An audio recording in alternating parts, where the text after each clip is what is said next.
Ang programang ito ay rated SPG. Striktong patnubay at gabay ng magulang ang kailangan. Maaaring may masiselang tema, lengguwahe, karahasan, sexual, horror o droga na hindi angkop sa mga bata. Talagang lumapit itong pulis sa kanila ni Dr. RJ Tanyag na kung saan talagang si Balahadja ang kanyang ipinakita dito sa picture. Positibo nga itong si Balahadja na kung saan kinonfirm nga ito ni Dr. RJ Tanyag na kasabwat ito ni Moira. Dito na talagang pinag-iimbestigahan nito ng isang pulis at kung saan nakita nila kung nasaan na ang location ni Balahadja at ang kanyang mga grupo. Dito na sila nag-attempt na talagang susugurin nila ang isang lugar at talagang hindi nila pwedeng payagan itong si Dr. RJ Tanyag at Giselle at ang pamilya nito na sumama sa kanila dahil delikado ang kanilang operasyon. Dito na nga ay talagang porsigido itong si Zoe na maitakas ang kanyang lolo dahil sa lahat ng mga naririnig niya dito sa kanyang ina, nakikitilin talaga ang buhay ni Don Pepe kapalit ng katahimikan nila at talagang hindi masasabi ang kanilang sikreto. Dito na nga si Don Pepe ay talagang sinabihan ni Zoe na itatakas niya ito at talagang nagtagumpay naman itong si Don Pepe na tumakas dito kay La Balahadja na kung saan talagang takot na takot itong si Moira na baka makatakas at maisumbong sila sa mga pulis.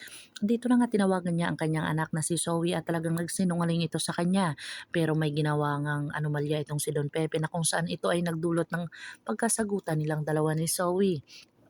Dito na si Lynette ay talagang kinakabahan sa mga ginagawa ni Dr. Carlos Benitez dahil hindi na siya naniniwala dito. Dito na dahil sa mga sinasabi ni Zoe na kung saan kailangan niya daw ng tulong at tinawag pa niya itong daddy. At talagang sinabi niya dito sa kanyang anak na si Annalyn at talagang nalaman ito ni Dr. RJ Tanyag bakit hindi daw tumawag si Zoe sa kanya kung nangangailangan ito ng tulong. Dito na ipinagtataka ni Annalyn at saka ni Lynette ang lahat ng kanilang mga nalalaman na kung saan talagang porsigido itong si Lynette na malaman ito at talagang nagsisinungaling itong si Dr. Carlos Benitez sa kanya.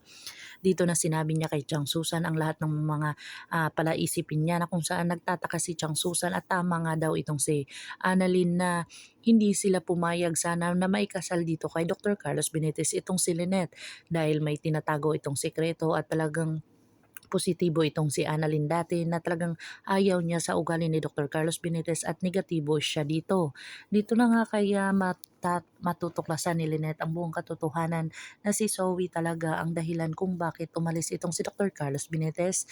Dito na nga ay talagang si Zoe ay talagang hindi niya inaasahan na maitulak niya itong si Don Pepe kung saan talagang nagsumbong talaga ito si Don Pepe kay Giselle.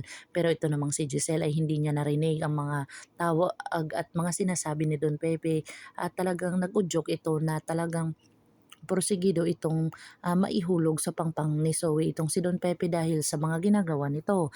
Dito na nga ay takot na takot si Zoe dahil sa nahulog niya nga itong si Don Pepe at hindi niya alam kung buhay pa ito o patay na. Tinawagan niya agad-agad ang kanyang ama na si Dr. Carlos Benitez at sinabi niya dito na talagang hindi niya sinasadya na may ihulog itong si Don Pepe sa pangpang.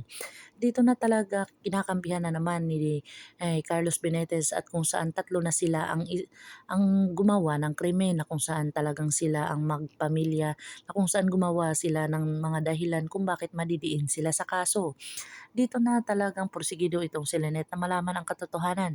Dito na kaya malalaman or buhay pa itong si Don Pepe na kung saan masasabi at maibubunyag na ang buong katotohanan tungkol sa pagkatao ni Zoe o talagang pagtatakpan na naman ng panahon itong si Zoe kung saan maaabsuelto siya sa lahat ng mga ginagawa niya dito kay Don Pepe.